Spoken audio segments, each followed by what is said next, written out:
नमस्कार गावाल्यांनो, स्वागत आहे आपल्या एका नवीन ब्लॉग मध्ये। आणि आज आहे खास दिवस, तो म्हणजे नागपंचमीचा दिवस। आणि तुम्हाला तर माहिती असणार नागपंचमी आपल्या कोकणात आली म्हणजे आता चतुर्थी पण जवळच आहे। सो आता आपण सगळे आंघोळ वगैरे करून रेडी होतोय। मी तर आंघोळ करून रेडी वगैरे झालोय। त्यानंतर आपण नागोबा आणणार आहोत आणि नागोबा आणून त्यानंतर आपण पूजणार आहोत किंवा त्याची पूजा वगैरे करणार असं। आणि नागपंचमी जशी जशी जवळ येते तसं आपण लक्षात येते आपल्याला की चतुर्थी पण आता जवळच आलेली आहे ऑलरेडी। जर तुम्ही चॅनलला सबस्क्राईब केलं नसेल तर चॅनलला नक्की सबस्क्राईब करा आणि बेल आयकॉनला क्लिक करा, कारण त्याशिवाय तुम्हाला माझे ब्लॉग झाले की नाही हे कळणार नाही। दात किडले एकदा दुखत काढून घेऊ का आता सगळे दात म्हातार होत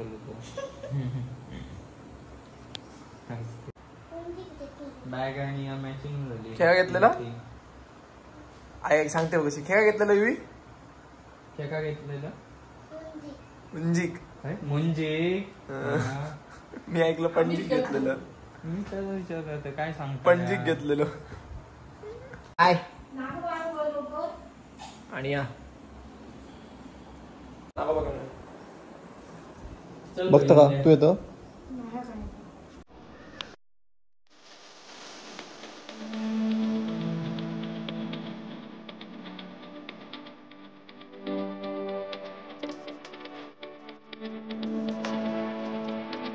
काय आमचा नागोबा जो आम्ही इकडून घेतलाय त्याला आता झापून ठेवतोय असा। मला एक माझ्या लहानपणीची आठवण दाखवतो। आम्ही या साईडला ना जेव्हा हायवे नव्हतं तिकडे इकडे क्लासला जायचो आणि इकडे हा माझ्याच मित्राचाच आहे एसटीडी बूथ। तर लहानपणी आम्ही असताना हा चालू होता। आता कोण एसटीडी बूथ यूज करत नसेल, पण त्या टाइमला याचं एक वेगळंच क्रेज होतं। इकडे चॉकलेटच्या बरण्या वगैरे ठेवले असायचे, आईस्क्रीम वगैरे असायचं आणि इकडे एक आतमध्ये ना वेगळाच ॲम्बियन्स होता, भारी केलेलं होतं। माझ्या मित्राचंच आहे, पण आम्ही खूप लहान होतो तेव्हा। मला वाटतं पहिलीत पण नसू, सिनियर केजी किंवा पहिलीत होतो तेव्हा। एकच नंबर वाटायचं तेव्हा। आम्ही क्लासवरून येताना इकडे चॉकलेट घ्यायचो, आईस्क्रीम घ्यायचो, फोन पण इकडनंच मुद्दामून इकडे तिकडे लावायचो असं। पण लहानपणीच्या खूप आठवणी आहेत अशा। त्या आठवणी ना एकदम वेगळ्याच असतात, कायम मेमरी बनून राहतात। पण त्या आठवणी काढल्या ना की असं वाटतं की आपण खूप भारी जगलो आयुष्य असं।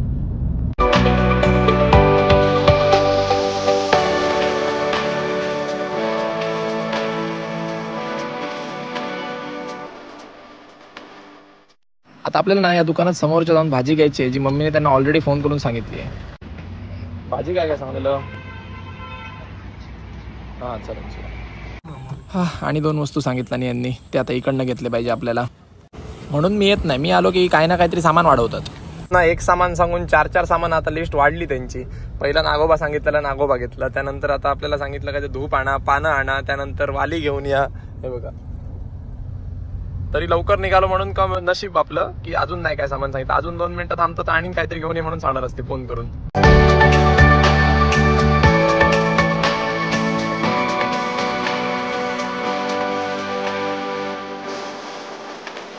वस्तू हातात घेतल्या आणि चाललेत पुढे।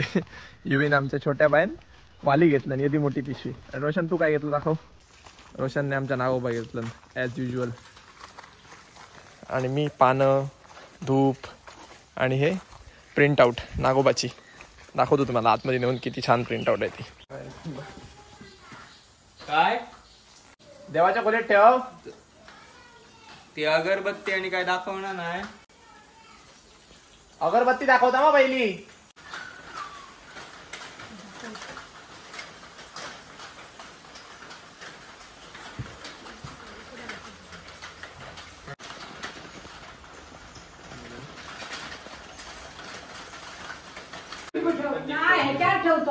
हो पण आधी काय करतं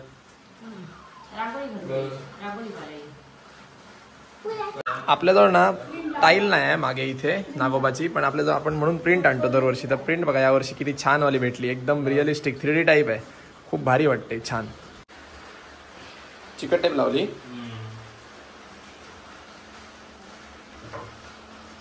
चालली मस्तपैकी नागोबाची पूजा। आई करते नागोबाची पूजा आमच्या आणि युवी तिची मदत करते। किती वर्ष आली आहे आम्ही नागोबा पूजतो? 5-6 वर्ष। पहिला आमचं मूळ घर आहे ना वेतोरा, तिकडे आम्ही नागोबा पूजायचो, म्हणजे तिकडे पूजायचे। आता आम्ही ह्या घराकडे पूजतो, म्हणजे आपल्या ह्या घरी पूजतोय।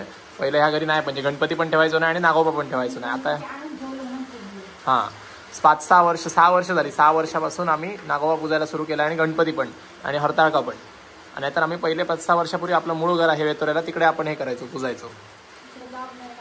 हां तिकडे जायला मिळत नाही ना, त्यामुळे. कारण प्रत्येक वेळी शक्य होत नाही आम्हाला आमच्या कामांमुळे किंवा काही पण. आणि थोडी वेगळी मजा असते आपल्या घरात एकत्र कुटुंबात तर वेगळीच मजा असते, पण आपल्या घरी सुद्धा एक पर्सनल ठेवणं सुद्धा मला एक वेगळी मजा आहे, म्हणून आम्ही हे सुरू केलं. सिम्बा आमचा वाटतंय नागोबाचं दर्शन घ्यायला बसलाय बघा कसं. इकडे नागोबा आहे आणि इकडे सिम्बा पाय वगैरे एकदम पसरवून बसलाय. नागोबाची पूजा वगैरे करून झाली. आता तुम्ही बघितलात, आता आपला टाइम झाला हॉटेलवर जायचा, कारण हॉटेलचं चालू आहे आपलं.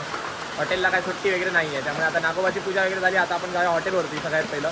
पण पाऊस मात्र भरपूर पडतोय. पाऊस एवढा पडतोय ना की बघायला नको काय. पाऊस बघा कसला पडतोय. आज पूर्ण दिवस सकाळी 5 वाजल्यापासून पाऊस चालूच आहे कंटिन्यू. पावसात ना आपले बऱ्याच ठिकाणी फिरायचे प्लॅन होते, पण काय झालंय माहितीये, आता हॉटेलची जबाबदारी पडली आहे ना, त्यामुळे असं झालंय की आता सगळे प्लॅन्स डुबताना दिसत आहेत.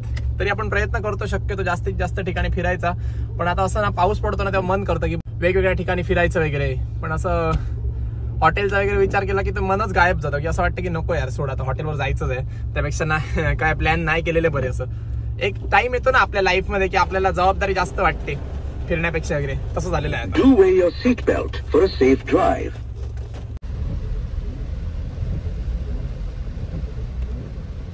हॉटेल जवळ आलोय. आपल्या लोकांनी गाड्या बघा कशा पार्क करून ठेवल्यात. इकडे एक गाडी, ही वाकडी गाडी लावली आहे, त्यानंतर त्याच्या पुढची पण वाकडी गाडी लावली आहे. मला गाडी आतमध्ये लावायला जागाच नाही, त्यामुळे मला आता इकडे पार्क करावी लागली या साईडला. आता इकडे पार्क केली आणि मागच्या दरवाजाने जातो. पंचमी आहे ना, त्यामुळे रस्ता बघा किती खाली आहे. पूर्ण रस्त्यावरती कोणीच नाही, पूर्ण रस्ता खाली आहे. एक दोन अशा गाड्या आहेत फक्त. पण सणाच्या दिवशी ना मोस्ट ऑफ द कंपनीजला वगैरे सुट्टी असते. आपल्या इकडे तरी कोकणात सगळ्यांना मोस्ट ऑफ द कंपनीजला सुट्टीच असतेच, पण तरी पण बाहेरचं मला माहिती नाही, पण आपल्या इकडे तरी असतेच नक्कीच. की ट्रक्सचं पण ट्रॅफिक नाही आणि टुरिस्ट लोक पण नाही, कारण टुरिस्ट लोक मोस्टली सणाला घरीच असतात, कोण बाहेर जेवायला येतच नाही. हॉटेलमध्ये पण तसं गिराईक नाही, कमीच आहे पूर्णपणे. काय मस्त जेवण आहे ते बघा. डाळ भात, उसळ, भाजी आणि पातोळ्या. एक नंबर जेवण झालं, मस्त टेस्टी.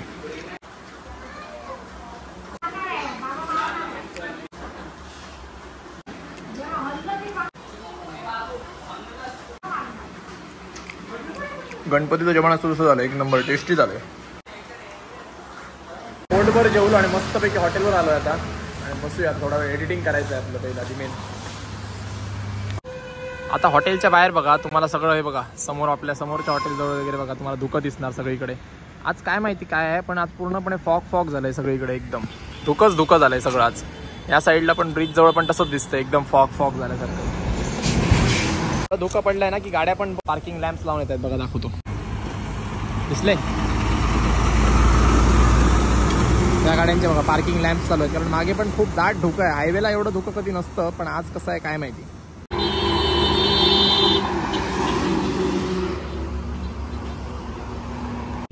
काय जबरदस्त फॉग वाढत चाललाय तो बघा, एक नंबर. एकदम सुनसान झालाय बघा, ब्लर दिसतंय सगळं. लांब पर्यंत सगळं ब्लर होतंय. गाड्या पण सगळ्या ब्लर दिसत आहेत. तिकडे हॉटेलचा बोर्ड पण समोर आपल्याला ब्लरच दिसतोय. जबरदस्त भाई फॉग काय पडलाय आज. असं वाटतंय आंबोली वगैरे साईडला आहोत आपण. गाड्या पण नाही आहेत हायवेला आज. हायवे पूर्ण शांतच आहे पूर्णपणे. कोणी